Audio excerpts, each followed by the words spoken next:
Hello everyone, this is Multi24 Gaming with Euro Truck Simulator 2, and I am here with episode 6 of season 3, with our fall, early fall mod, and we're actually gonna soon, not this episode, but in the near future, switch over to the late fall mod. It is, mid-October. It's getting about that time where we're supposed to, or we should, switch it over. As you can see, I'm here right in front of the, Vienna. This is the A1 tower there, and that over there is the UN building. Very cool, United Nations. And I'm not necessarily in a place that I should be right now as a truck, but we'll take care of that shortly. First, we are going to go to the job market and figure out where we're going to go. I've already sort of looked around, and I think we're going to go to Budapest, which is over here. That's the capital of Hungary. And we are in the capital of Austria, which is Wien. So that's not the job we're going to do. As you can probably guess, we are going to be doing this job. Clothes, very interesting, very important. Clothes are very important things to have, especially when engaging with people socially. I'm gonna put that parking brake, and we're gonna, whoops, parking brake. We're gonna try and worm our way over into this little, oh, hi there. Yep. Hi. You're very good looking. Hello. Can I just, oh, I'm sorry. Do I make you feel uncomfortable? Excuse me. I'd like this little spot. Yep, thanks. That's much better. You know, that's where you belong. Stay there, okay? Stay there. Nope, don't you move. Goodbye. Alright, so now that that's done, we're going to make an illegal U-turn. Oh, you're very smart. Look at you back up. Yes. When I was younger, whenever I would listen to the GPS, I had always thought, I keep hitting that instead of, I'm trying to get the windshield wipers off. Or only partially on. Like, especially, I remember driving to Disneyland, or Disney World, when I was about 10. And I was listening to the GPS, and it was saying, when you have, like, error, when you have a chance, make an illegal U-turn. Like, make an illegal U-turn. That's what I heard. Apparently it was saying, make an legal U-turn. Or make a legal U-turn. It sounded like make an illegal U-turn to me for some reason. I always wondered why the GPS was trying to get my parents to break the rules. Could never figure it out.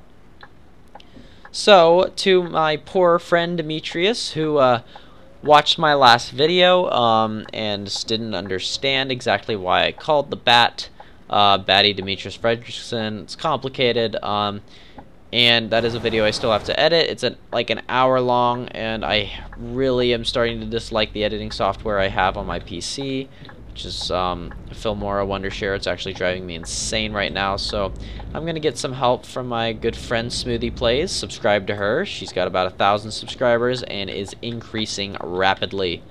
So definitely check her channel out, but she's going to help me out with Filmora Wondershare because she uses it all the time, and I'm just getting really annoyed with it because I'm probably just not acquainted with it.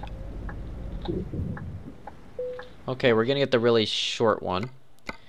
It's going to be a bit of a trip, guys. And we're probably going to have to do it again in like half a go. So before we head, we're going to actually find a halfway point, a nice halfway point to stop at. Because we don't want these videos to go too long, so people can actually enjoy watching watching one at a time rather than like not being able to watch a whole video in one sitting. And also on this trip, I'll tell you a little bit about my week, because this week has been literally the most crazy week of my entire life. So that's that. Basically, let's look on our map and see where we're going. We're going to go past Bratislava and on our way to Budapest.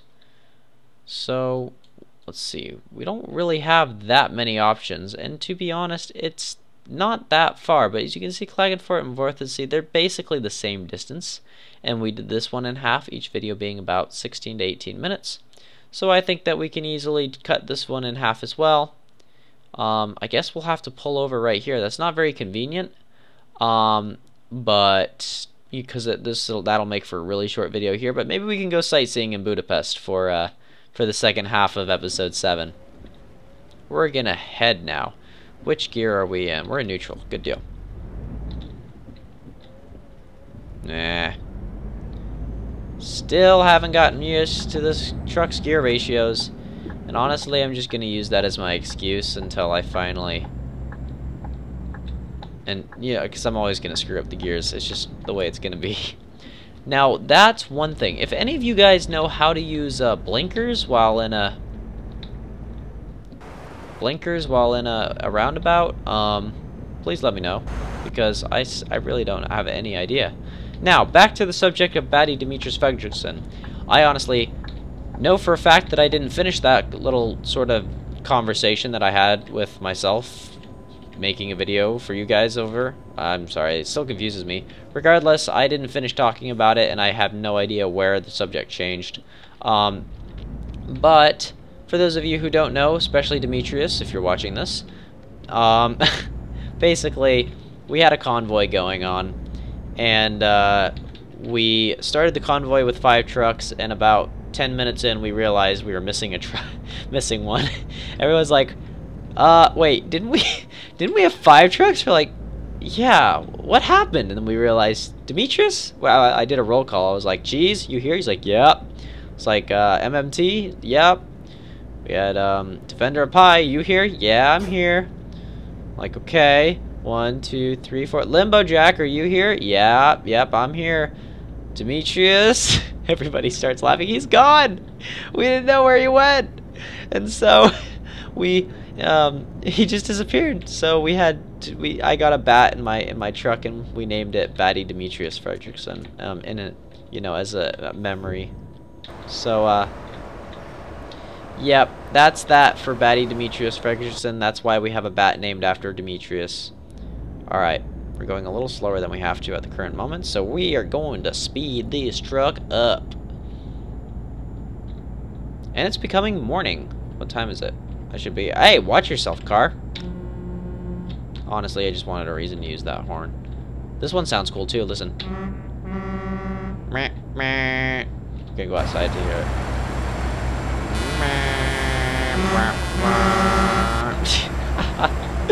Oh, I will never get... Whoa, stay still. I forgot how heavy these small containers are. Ooh, that's a very nice screenshot. We are going to get our photo or a thumbnail right there.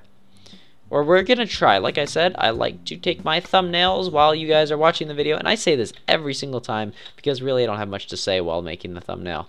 But I like making the thumbnails again.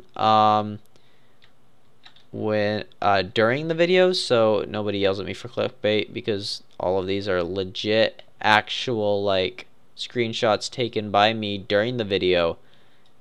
You guys are not being clickbaited at all. And of course, we're gonna come across something really cooler. Really cooler. I just said really cooler.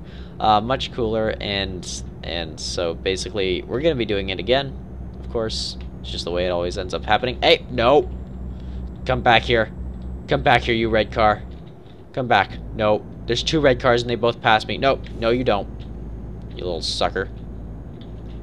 I'll keep my blinker on. That'll keep anyone from passing me. Ah, you lucky butt. Ah, ha, ha, ha. I'm coming for you.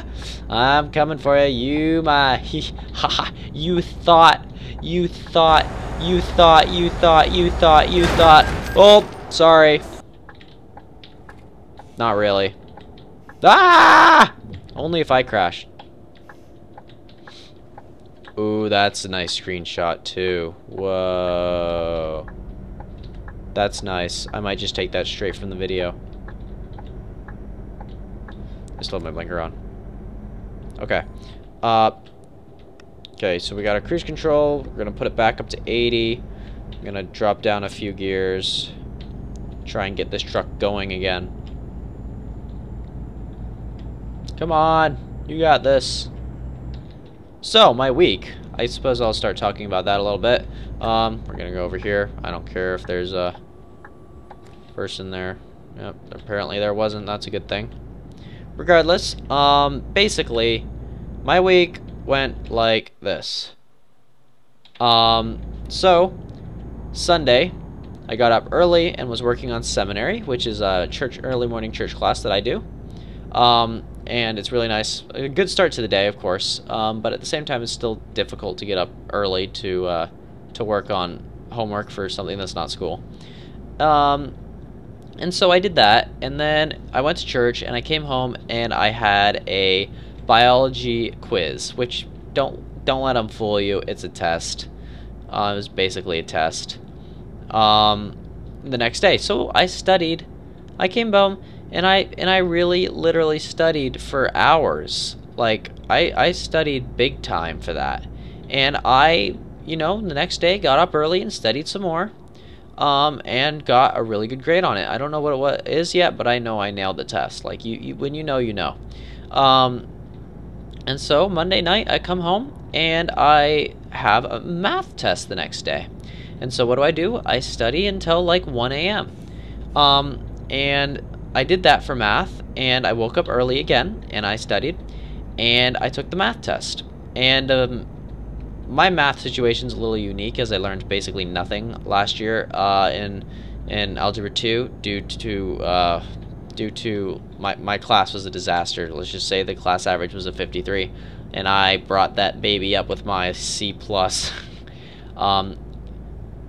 brought my GPA down. But so I learned nothing last year, therefore I'm bad in math this year because we need stuff from tractor. Okay, shoot. Okay, back to the story. So yeah, I failed the math test, as well as a good, 12 or 13 other classmates of mine. So I was not alone in that, but I studied for it, and I'm fine with the grade I got because I can fix it, make it a C with test corrections. Honestly, guys, before this, I had never gotten less than a B on a test, really, and so it's kind of tough for me to get an F on a math test when I really just don't understand a thing. But I don't feel bad because I did not touch my PC once this week. I was so busy. So Tuesday night, after taking that math test, I come back exhausted, but guess what? Wednesday morning, first thing is a chemistry test on you better let me go. The chemistry test was on goodness gracious. Oh yeah, bonding, covalent ionic bonding, metallic structure, stuff like that. So metallic bonding, all the different types of bonding that you can get with molecules, as well as ionization energy, stuff like that. What do you call it? A net electronegativity, dipoles, polar, solubility, if molecules are soluble in water. For example, there's a ton of things I had to learn for that. And for example, I'll just give you one of them that I had to learn for the test, and that was the properties of metalloids. Please correct me if I get this wrong, because I'm tired. It's like, I think it's like 12, it might be 1 or 12 a.m. right now, Friday night, because I'm getting to that. I'm getting to the Friday night thing, because, that's now.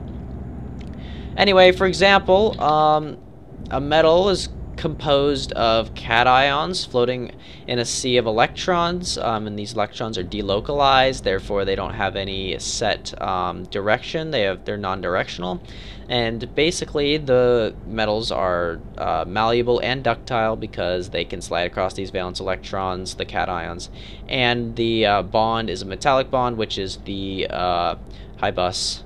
You better stay away from me. That is the attraction, the electrostatic attraction between the cations, which is of course the metal, and the valence electrons, delocalized electrons floating around. That's just one of the many things I had to learn, just like be able to write for one of the questions on that test. Regardless, I think I nailed it. I did a really good job on it. I think. Of course, I still haven't got a result in for it yet, but I think I did really well. So that is that. So, after that chemistry test, guess what I do? I come home and I study for the whole night for a history test on Thursday. Now, that history test went really well, but I'll tell you what it was. It was basically there are three possibilities for this history test, right? And the possibilities were: one, we could write an essay on like this. Would be in-class essays, right? And that was an accident. Oh, hi there.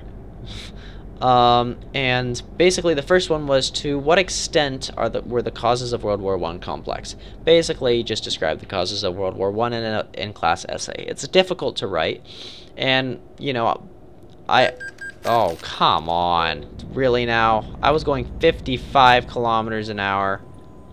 I'll get you for that, police. There's that police car up there, darn him. Regardless, so yeah, that's that. So of course okay, so there was three options, three possibilities. First one was an essay on the, you know, to what extent were the causes of World War I complex. And the second one was super easy matching, really bizarre. And then the third one was even harder. It was like, to what extent do Wilson's 14 points address the causes of World War I, right? So Mr. Pat, my history teacher, rolled the dice, or had somebody in the class roll the dice, and we got number one. And I had studied really hard and prepared for that particular one really well, and so that was really lucky, and I basically wrote the entire essay down by memory. I could even probably recite to you guys the thesis, right, or like the first paragraph right now. And let's see, how far are we from our destination? Oh, we are almost there, so I'm not going to recite to you the paragraph, but I'll tell you the first little bit. The First World War, also known as the Great War, was consisted of 4 years of intense fighting between many different nations, resulting in making it one of the most deadly most deadly conflicts of human history. And then it starts with, and then we have our thesis, which was the causes of the First World War were to a great extent complex due to nationalism, alliances, and the what do you call it? What was the last one? Industrial economies of the countries involved. And then it just continued. Anyway, so that was the history test. And I think I did really well, but again, honestly, it really grinds on you. That's a lot of time to study. And so last night, let's see, what's our gas situation? Oh, it's fine. We're fine. Oh, that's a nice little town. That's cute. Regardless, last night I studied for another biology quiz. Studied real hard for that, and I think I did well again. So I think I probably got 4 A's and an F this week. And it's been tough. Whoa! Why am I going backwards? What the heck was that? That was really weird. But that was my week. And now I came home Friday and I went to a youth activity and did a bunch of other things. Got back at around 9, and I just finished recording my first episode of The Forest when I finally... Man, that was terrifying, guys. My gosh, if you've seen that yet, oh boy, you're in for a treat. Like, I am freaking out most of the video. Regardless, we're here, halfway to our destination, Budapest. Let's take a look at the map. As you can see, not really halfway, more like 2/3. But thank you all for watching. I'm glad you were here, and I'm glad you listened to me, because I had a lot to talk about. Again, this week was real stressful, real difficult, but I'm glad that it's I'm glad that it's over, and I'm looking forward to a good next couple of weeks with you guys. Anyway, thank you for watching. See you next time.